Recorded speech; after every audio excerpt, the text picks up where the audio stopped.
এই দুনিয়ার জগৎটা আমাদের জন্য শেষ নয়, বরং দুনিয়ার জগতের পরে সামনে আমাদের জন্য আরো কয়েকটা জগৎ রয়েছে।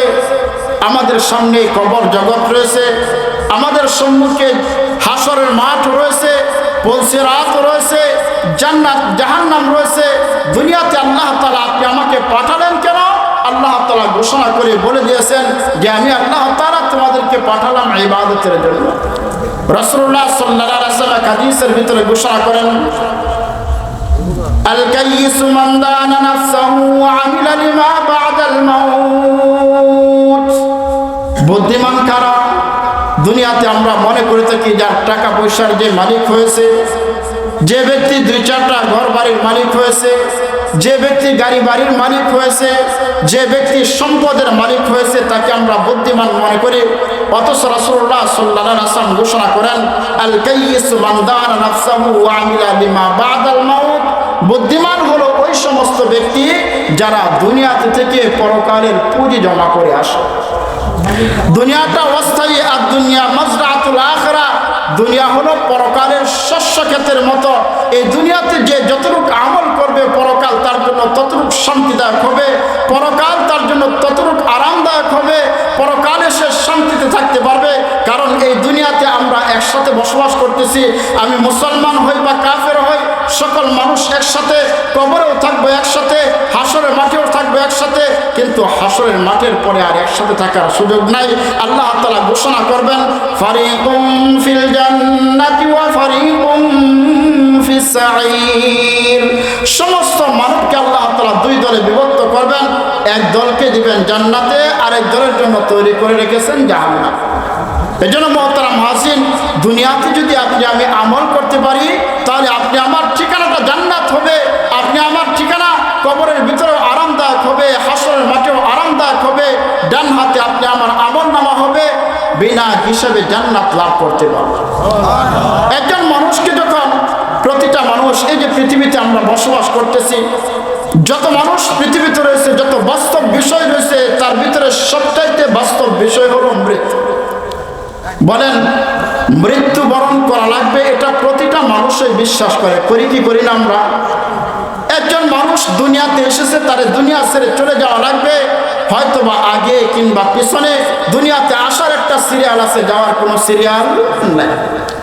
দাদা আছে, দাদার হাতে সন্তান নাতির লাশ কবরে রাখতেছে, বড় ভাইয়ের হাতে ছোট ভাইয়ের লাশ কবরের ভিতরে রাখতেছে, বাবা তার সন্তানের লাশ কবরের ভিতরে রাখতেছে। অহরহ এরকম ঘটনা ঘটতেছে, যেন আল্লাহ তাআলা জানিয়ে দিচ্ছেন, ও বান্দা, দুনিয়াতে তুমি এসেছো তো আমার মর্জি অনুযায়ী, দুনিয়া ছেড়ে চলে যাওয়া লাগবে, সেটাও তোমার মর্জি মোতাবেক নয়, আমি আল্লাহ তাআলার মর্জি মোতাবেক তোমাকে চলে যাওয়া লাগবে। আমি আল্লাহ তাআলা যখন সুতায় টান দেব তখনই তোমাকে নিয়ে আসবো।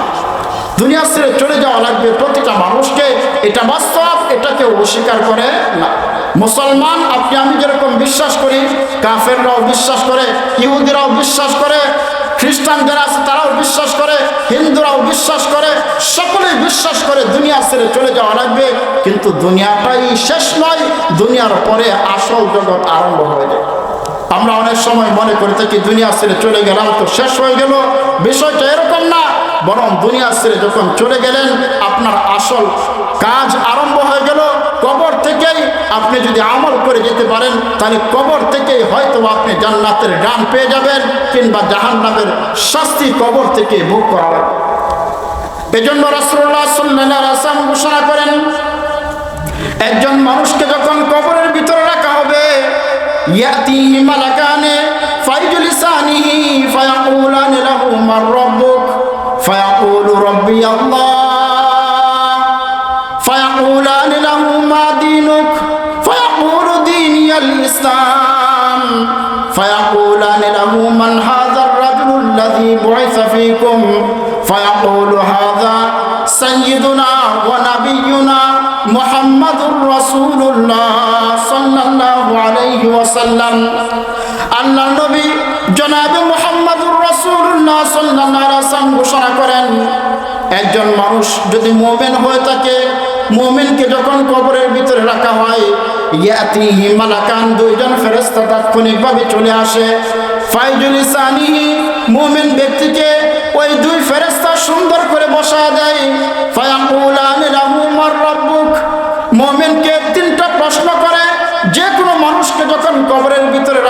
প্রতিটা মানুষকেই 3টা করে প্রশ্ন করা হবে। প্রথম নম্বর যে প্রশ্নটা হবে সেটা হবে ফায়াকুলানি লাহু মান রাব্বুক, ওরে বান্দা, দুনিয়াতে তোমাকে তো পাঠানো হয়েছিল, তুমি 60 বছর 70 বছরের হায়াত পেয়েছ, কোন প্রভুর গোলামি তুমি করেছো, তোমার রব কে ছিল? ফায়াকুলানি লাহু রাব্বি আল্লাহ। সে যদি মুমিন হয়ে থাকে তাৎক্ষণিকভাবে তার জবান থেকে আল্লাহ তাআলা বের করে দিবেন, সে তাৎক্ষণিকভাবে বলতে থাকবে ও রব্বি আল্লাহ, আমার রব ছিল আল্লাহ পাক মহান রব্বুল আলামিন। আমাদের রব কে ছিল? আমাদের রবকে, আর আওয়াজ দিয়ে বলি আমাদের রবকে, আমাদের রব আল্লাহ পাক মহান রব্বুল আলামিন। যদি কোনো ব্যক্তি দুনিয়াতে ভালো কাজ করে যায় তাৎক্ষণিকভাবে সে জবাব দিয়ে দিবে রব্বি আল্লাহ, আমার রব ছিল আল্লাহ তাআলা। ফায়াকুলানি লাহু মা দীনুকা, দ্বিতীয় নম্বর প্রশ্ন করা হবে তোমার ধর্ম কি ছিল, তুমি দুনিয়াতে কোন ধর্মের অনুসারী ছিলা, দুনিয়াতে তুমি কোন ধর্ম মানতা, কোন মিল্লাতের উপর চলতা। ফায়াকুলানি লাহু দীন, ফায়াকুলানি লাহু মা দীনুকা, ফায়াকুলু দীনিয়াল ইসলাম, সে তাৎক্ষণিকভাবে জবাব দিবে আমার ধর্ম ছিল ইসলাম। ফায়াকুলানি লাহু মান হাযার রাজুলুল্লাযী বুইসা ফীকুম, দুইজন ফেরেশতা তৃতীয় নম্বর প্রশ্ন করবে দুনিয়াতে যদি তুমি গিয়েছিলা, রাসূলুল্লাহ সাল্লাল্লাহু আলাইহি ওয়াসাল্লামের আকৃতিটা তার চোখের সামনে ধরবেন আর বলবেন এই যে এই লোকটাকে দুনিয়াতে পাঠানো হয়েছিল, তুমি এই লোকটাকে চিনো কিনা? কোন কোন riwayতের ভিতরে আছে ফায়াকুলানি মান নাবিয়ুকা, তাকে প্রশ্ন করা হবে তোমার নবী কে ছিল, সে যদি মুমিন হয়ে থাকে তাৎক্ষণিকভাবে জবাব দিবে হাযা সাইয়্যিদুনা ওয়া নাবিয়ুনা মুহাম্মাদুর রাসূলুল্লাহ সাল্লাল্লাহু আলাইহি ওয়াসাল্লাম। আরে তো আর দুনিয়ার অন্য কোনো ব্যক্তি নয়, তিনি তো আমাদের নেতা, আমাদের সর্দার, সারা বিশ্বের নেতা জনাব মুহাম্মাদুর রাসূলুল্লাহ সাল্লাল্লাহু আলাইহি ওয়াসাল্লাম। মুমিন হলে তিন প্রশ্নের জবাব সঠিকভাবে দেয়া দিবে। ফায়ুনাদি মুনাদিম মিনাস সামাই আন সাদাকা আবদি ফাফরিশুহু লাহু মিনাল জান্নাহ ওয়ালবিসুহু লাহু মিনাল জান্নাহ ওয়াফতাহু লাহু বাবান ইলাল জান্নাহ। আল্লাহর নবী জনাব মুহাম্মদ সাল্লাল্লাহু আলাইহি ওয়াসাল্লাম ঘোষণা করেন, যখন 3টা প্রশ্নের জবাব সে সঠিকভাবে দেয়া দিবে, ফায়ুনাদি মুনাদিম মিনাস সামা, আসমান থেকে একজন ঘোষণাকারী ঘোষণা করবেন, ও ফেরেশতারা তোমরা কাকে প্রশ্ন করতেছো? শুনে রাখো, শুনে রাখো, আন সাদাকা আবদি, আমার বান্দা যা বলেছেন সব সত্য বলেছেন। আন সাদাকা আবদি, আমার বান্দা যা বলেছে সব সত্য বলেছে। ফাফরিশুহু লাহু মিনাল জান্নাহ, আমার বান্দাকে আর প্রশ্ন করার দরকার নাই, জান্নাতি বিছানা নিয়ে আমার বান্দার কবরে বিছিয়ে দাও। ওয়ালবিসুহু মিনাল জান্নাহ, জান্নাতি পোশাক নিয়ে আমার বান্দাকে কবরে পরায় দাও। ওয়াফতাহু লাহু বাবান ইলাল জান্নাহ, জান্নাতের দিকে তার কবর পর্যন্ত একটা দরজা খুলে দাও, যেন কবর থেকেই সে জান্নাতের আরাম আয়েশ সে ভোগ করতে পারে। হাদিসের ভিতরে রাসূলুল্লাহ সাল্লাল্লাহু আলাইহি ওয়াসাল্লাম ঘোষণা করেন, কিন্তু যদি মুমিন না হয়ে বেঈমান হয়, যদি কাফের হয়, নাস্তিক হয়, তাকেও যখন কবরের ভিতরে রাখা হবে, মৃত্যুর পরপরই তাকেও 3টা প্রশ্ন করা হবে। ফায়াকুলানি লাহু মান রাব্বুক, ফায়াকুলানি লাহু মা দীনুক, ওয়া মান হাযার রাজুলুল্লাযী বুইসা ফীকুম, তাকেও 3টা প্রশ্ন করা হবে। প্রশ্ন সকলের একরকম, তোমার রব কে ছিল, তোমার ধর্ম কি ছিল, আর তোমার নবী কে ছিল। হাদিসের ভিতরে রাসূলুল্লাহ সাল্লাল্লাহু আলাইহি ওয়াসাল্লাম ঘোষণা করেন, প্রতিটা প্রশ্নের জবাবে সে বলবে হা হা লা আদরি, হায় আফসোস, হায় আক্ষেপ, আমি জানি না আমার রব কে ছিল, হায় আফসোস আমি জানি না আমার ধর্ম কি ছিল, হায় আক্ষেপ আমি জানি না আমার নবী কি ছিল। হাদিসের ভিতরে আছে আল্লাহর নবী জনাব মুহাম্মদুর রাসূলুল্লাহ সাল্লাল্লাহু আলাইহি ওয়াসাল্লাম ঘোষণা করেন, ফায়ুনাদি মুনাদিম মিনাস সামাই আন কাযাবা আবদি ফাফরিশুহু লাহু মিনান নার ওয়ালবিসুহু মিনান নার ওয়াফতাহু লাহু বাবান ইলান নার। আসমান থেকে একজন ঘোষণাকারী ঘোষণা করবেন, আমার বান্দা যা বলেছে একটাও সত্য বলে নাই, সব মিথ্যা বলেছিল। আরে তার রক্ত আমি আল্লাহ তাআলা ছিলাম, কিন্তু সে আমি আল্লাহকে মানে নাই। তার ধর্ম তো ইসলাম ছিল, সে ইসলামের উপর চলে নাই। তার নবী তো মুহাম্মদ সাল্লাল্লাহু আলাইহি ওয়াসাল্লাম ছিল, সে নবীকে নবী হিসেবে মানে নাই। আন কাযাবা আবদি, আমার বান্দা যা বলেছে সব মিথ্যা বলেছে। ফাফরিশুহু মিনান নার ওয়ালবিসুহু মিনান নার, জাহান্নামের পোশাক এনে তার কবরে পরা দাও, জাহান্নামের বিছানা এসে তার এনে তার কবরে বিছা দাও। ওয়াফতাহু লাহু বাবান ইলান নার, জাহান্নামের দিকে তার কবর পর্যন্ত একটা দরজা খুলে দাও। বলেন না নাউযুবিল্লাহ। মুহতারাম হাজির, প্রতিটা মানুষকে কবরের ভিতরে যখন রাখা হবে, প্রতিটা মানুষকে এই তিনটা প্রশ্ন করা হবে। হাদিসের ভিতরে আছে, আল্লাহর নবী জনাব মুহাম্মদ সাল্লাল্লাহু আলাইহি ওয়াসাল্লাম ঘোষণা করেন, আল কবরু ইম্মা রাওযাতুম মিন রিয়াদিল জান্নাতি আও হুফরাতুম মিন হুফারিন নার। কবরটা কাহার জন্য জান্নাতের বাগান হয়ে যায়, আর কাহার জন্য জাহান্নামের গর্ত হয়ে যায়। আপনি আমি তো অনেক দূরের মানুষ। কবর তো এমন এক জগৎ, যে জগতের ভিতরে কোনো সাফাত চলে না, কোনো সুপারিশ চলে না। দুনিয়ার ভিতরে দেখা যায় একজনের টাকা আছে কিন্তু যোগ্যতা নাই, তারপরেও চাকরি হয়ে যায়, হয় কি না? অনেক সময় দেখা যায় তার কোনো প্রকার যোগ্যতা নাই, একসাথে 500 মানুষ তারা ট্রেনিং দিয়েছে বা ইন্টারভিউ দিয়েছে, দেখা গেছে তার ভিতরে 50 জনের যোগ্যতা আছে, কিন্তু যে 50 জনের যোগ্যতা আছে তাদের চাকরি হয় না। যাদের যোগ্যতা নাই তাদের চাকরি হয়ে যায় টাকার জোরে। অনেক সময় দেখা যায় তার আত্মীয় স্বজন কোনো যদি এমপি থাকে কিংবা মন্ত্রী থাকে, ফোন দিলে এমনিতেই চাকরি হয়ে যায়, হয় কি না? হয় কি না? দুনিয়ার ভিতরে অনেক সময় এরকম হয়ে যায়। কিন্তু কবর এমন এক জগৎ যেখানে আপনি আমাকে শোয়ানো হবে, আপনাকেও 3 কাপড় দিয়ে শোয়ানো হবে, আমাকেও 3 কাপড় দিয়ে শোয়ানো হবে।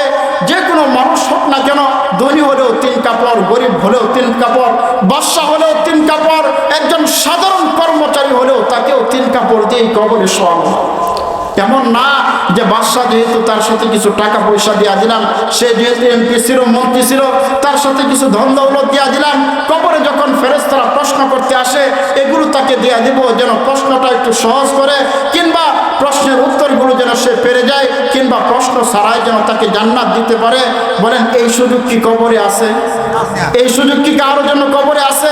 আরে আপনি আমি তো অনেক দূরের কথা, কিতাবের ভিতরে পাওয়া যায় আল্লাহর নবী জনাবে মুহাম্মদুর রাসূলুল্লাহ সাল্লাল্লাহু আলাইহি ওয়াসাল্লামের আদরের কন্যা, যার ব্যাপারে আছে রাসূলুল্লাহ সাল্লাল্লাহু আলাইহি ওয়াসাল্লাম তাকে সবচাইতে বেশি ভালোবাসতেন, আর সেও রাসূলুল্লাহ সাল্লাল্লাহু আলাইহি ওয়াসাল্লামকে সবচাইতে বেশি ভালোবাসতেন। তিনি ছিলেন হযরতে ফাতিমাতুজ জোহরা রাদিয়াল্লাহু তাআলা আনহা। কিতাবের ভিতরে পাওয়া যায় রাসূলুল্লাহ সাল্লাল্লাহু আলাইহি ওয়াসাল্লামের মৃত্যুর মাত্র 6 মাস যাইতে না যাইতেই হযরত ফাতিমা রাদিয়াল্লাহু তাআলা আনহা দুনিয়া ছেড়ে চলে গেলেন। হযরত আলী রাদিয়াল্লাহু তাআলা আনহু, হযরত হাসান হুসাইন রাদিয়াল্লাহু তাআলা আনহুমা সহ হযরত আবু যর গিফারি রাদিয়াল্লাহু তাআলা আনহু সহ কয়েকজন সাহাবায়ে কেরাম ওনার জানাজার নামাজ পড়ে ওনাকে কবরের ভিতরে শায়িত করতেছিলেন। এমন সময় হযরত আবু যর গিফারি রাদিয়াল্লাহু তাআলা আনহু কবরকে সামনে রেখে কয়েকটা কথা বলেছিলেন। কবরকে সামনে রেখে হযরত আবু যর গিফারি রাদিয়াল্লাহু তাআলা আনহু ধমকের সুরে বলছিলেন, হে কবর, সাবধান হয়ে যাও, সাবধান হয়ে যাও। তুমি জানো না তোমার ভিতরে কাকে রাখা হচ্ছে? দুনিয়ার সাধারণ কোনো ব্যক্তিকে নয়, দুনিয়ার সাধারণ কোনো নারীকে নয়, সাইয়্যিদাতু নিসাই আহলিল জান্নাহ, জান্নাতের সমস্ত নারীদের সর্দারনী, যার ব্যাপারে রাসূল দুনিয়াতেই ঘোষণা করে দিয়েছেন ফাতেমা সাধারণ কোনো নারী নয়, সাধারণ কোনো জান্নাতি ব্যক্তিও নয়, বরং জান্নাতে যত নারী হবে সমস্ত নারীদের সর্দারনী হবে হযরত ফাতিমাতুজ জোহরা রাদিয়াল্লাহু তাআলা। সেই ফাতেমাকে যখন কবরে রাখা হচ্ছে, হযরত আবু যর গিফারি রাদিয়াল্লাহু তাআলা বললেন, ও কবর, সাবধান হয়ে যাও, তোমার ভিতরে দুনিয়ার কোনো সাধারণ ব্যক্তিকে রাখা হচ্ছে না, জান্নাতের সমস্ত নারীদের সর্দারনী হযরত ফাতেমাকে তোমার ভিতরে রাখা হচ্ছে। সাবধান কবর, সাবধান, তার সাথে কোনো বেয়াদবি করবে না। কবর থেকে কোনো উত্তর আসলো না। দ্বিতীয়বার আবার বললেন, ও কবর, তুমি জানো না তোমার ভিতরে আজকে কাকে রাখা হচ্ছে? হযরত আলী রাদিয়াল্লাহু তাআলা আনহু, যিনি ছিলেন রাসূলুল্লাহ সাল্লাল্লাহু আলাইহি ওয়াসাল্লামের বিশিষ্ট সাহাবী, সেই আলী রাদিয়াল্লাহু তাআলা আনহুর স্ত্রীকে তোমার ভিতরে রাখা হচ্ছে। সাবধান কবর, সাবধান, তার সাথে কোনো বেয়াদবি করবে না। কবর থেকে কোনো জবাব আসলো না। আবার আবু যর গিফারি রাদিয়াল্লাহু তাআলা আনহু বললেন, ও কবর, তুমি জানো না আজকে তোমার ভিতরে কাকে রাখা হচ্ছে? সাইয়্যিদা শাবাবি আহলিল জান্নাহ, জান্নাতের সমস্ত যুবকদের সর্দার ফাতেমাকে তোমার ভিতরে রাখা হচ্ছে, সাবধান কবর, সাবধান হয়ে যাও, তার সাথে কোনো প্রকার বেয়াদবি করবে না। কবর থেকে তখন কোনো জবাব আসতো না। চতুর্থবার হযরত আবু যর গিফারী রাদিয়াল্লাহু তাআলা বললেন, ও কবর, তুমি জানো না আজকে তোমার ভিতরে কাকে রাখা হচ্ছে? তোমার ভিতরে আজকে দুনিয়ার সাধারণ কোনো ব্যক্তিকে নয়, সাধারণ কোনো নারীকে নয়, সাধারণ কোনো ব্যক্তিকে তোমার ভিতরে রাখা হচ্ছে না। দু জাহানের বাদশা, যাকে সৃষ্টি না করলে তামাম জগৎকে সৃষ্টি করা হতো না, যাকে সৃষ্টি না করলে আসমান জমিনকে সৃষ্টি করা হতো না, যাকে সৃষ্টি না করলে পাহাড় পর্বতকে সৃষ্টি করা হতো না, যাকে আল্লাহ সৃষ্টি না করলে জান্নাত জাহান্নাম সৃষ্টি করা হতো না, যাকে সৃষ্টি না করলে তুমি কবরকেও সৃষ্টি করা হতো না, সেই দু জাহানের বাদশা জনাবে মুহাম্মদুর রাসূলুল্লাহ সাল্লাল্লাহু আলাইহি ওয়াসাল্লামের কলিজার টুকরা হযরত ফাতেমাকে তোমার ভিতরে রাখা হচ্ছে। সাবধান কবর, সাবধান হয়ে যাও, তার সাথে কোনো বেয়াদবি করবে না। কিতাবের ভিতরে পাওয়া যায় আল্লাহ পাক মহান রব্বুল আলামিন কবরের জবান খুলে দিলেন। কবর থেকে তখন জবাব আসতে লাগলো, ও আবু যর গিফারী, তাহলে তুমিও ভালো করে শুনে রাখো, ও আবু যর গিফারী, ভালো করে শুনে রাখো, শুনে রাখো, আমি কবর তো এমন এক জগৎ, আমি কবর তো এমন এক গর্ত, এমন এক ঘর, যে ঘর হযরত ফাতেমাতুজ জোহরা রাদিয়াল্লাহু তাআলা আনহাকে চিনি না, আমি কবর হযরত আলী রাদিয়াল্লাহু তাআলা এর স্ত্রী ফাতেমাকে চিনি না, আমি কবর জান্নাতের যুবকদের সর্দার হযরত হাসান আর হোসেন রাদিয়াল্লাহু তাআলা আমার মাকে চিনি না, এমনকি আমি কবর দু জাহানের বাদশা জনাবে মুহাম্মদুর রাসূলুল্লাহ সাল্লাল্লাহু আলাইহি ওয়াসাল্লামের কন্যাকেও চিনি না। আমি কবর চিনি শুধু আমল, আর আমল, কেউ যদি আমার কাছে আমল নিয়ে আসতে পারে, আমি কবর তার জন্য জান্নাতের বাগিচা হয়ে যায়।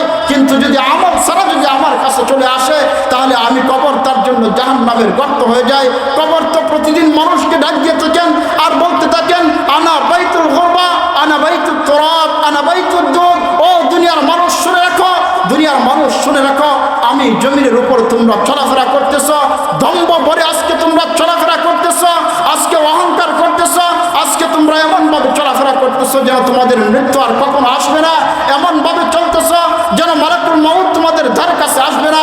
কিন্তু শুনে রাখো, আমার কাছে এক সময় চলে আসবা, আনা বাইতুত তুরাব, আমি মাটির ঘর, আনা বাইতুদ দুদ, আমি পোকামাকড়ের ঘর, আনা বাইতুল গুরবা, আমি অপরিচিতের ঘর, আমি এমন এক ঘর, এমন এক ঘর। আমার কাছে যদি তুমি আমল নিয়ে আসতে পারো, তাহলে আমি কবর তোমার জন্য জান্নাতের বাগিচা হব।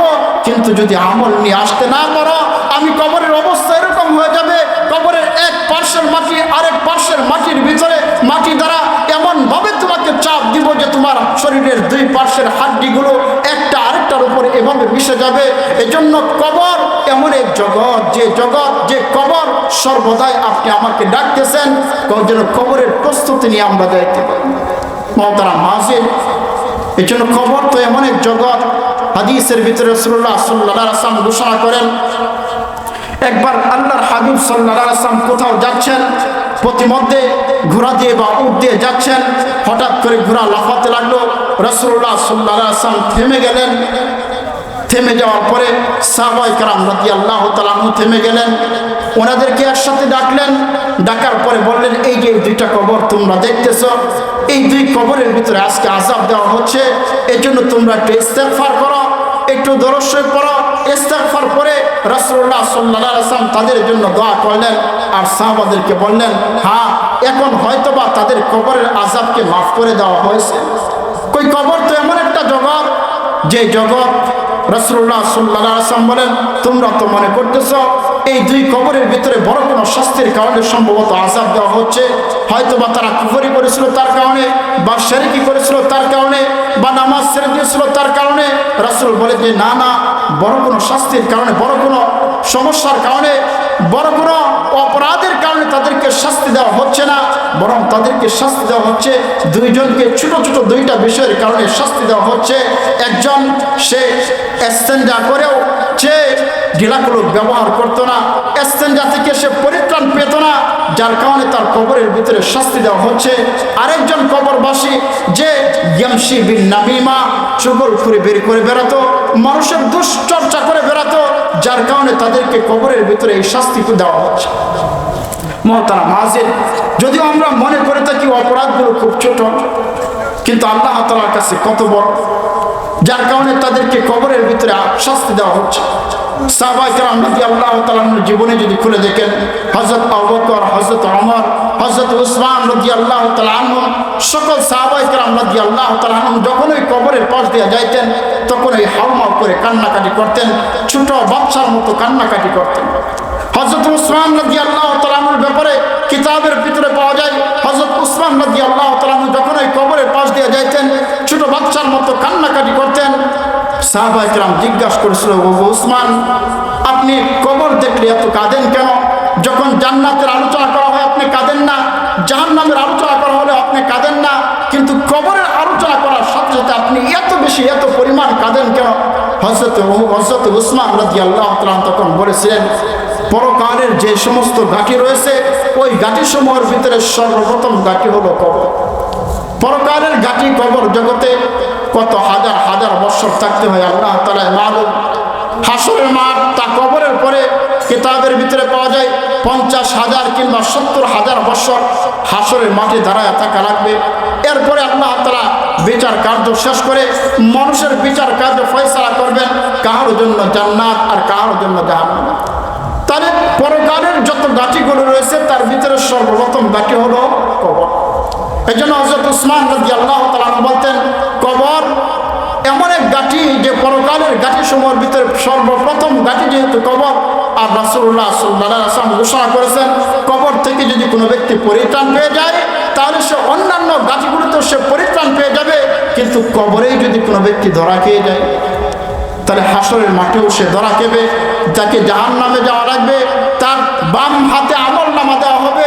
এই জন্য কবর হলো পরকালের ঘাঁটি সমূহের ভিতরে সর্বপ্রথম ঘাঁটি। এই জন্য সাইয়েদনা হযরত উসমান রাদিয়াল্লাহু তাআলা যখন ওই কবরের পাশ দিয়ে যাইতেন তখন ওই কান্না করতেন, কাঁদতেন আর কাঁদতেন, কেঁদে কেঁদে তার চেহারা মুবারক দিয়ে পানি পড়তে পড়তে এমনকি দাড়ি মুবারক বেয়েও পানি পড়তে হতো। মোহতারাম হাজির, সাহাবায়ে কেরাম রাদিয়াল্লাহু তাআলা আনহুর মধ্যে থেকে একজন সাহাবা ছিল হযরত সাদ রাদিয়াল্লাহু তাআলা, যার নাম আপনারা প্রায় শুনেছেন। হযরত সাদ রাদিয়াল্লাহু তাআলা যার মৃত্যুর সময় রাসূলুল্লাহ সাল্লাল্লাহু আলাইহি ওয়াসাল্লাম বলেছেন, ইহতাজ্জা লাহু আরশুর রহমান।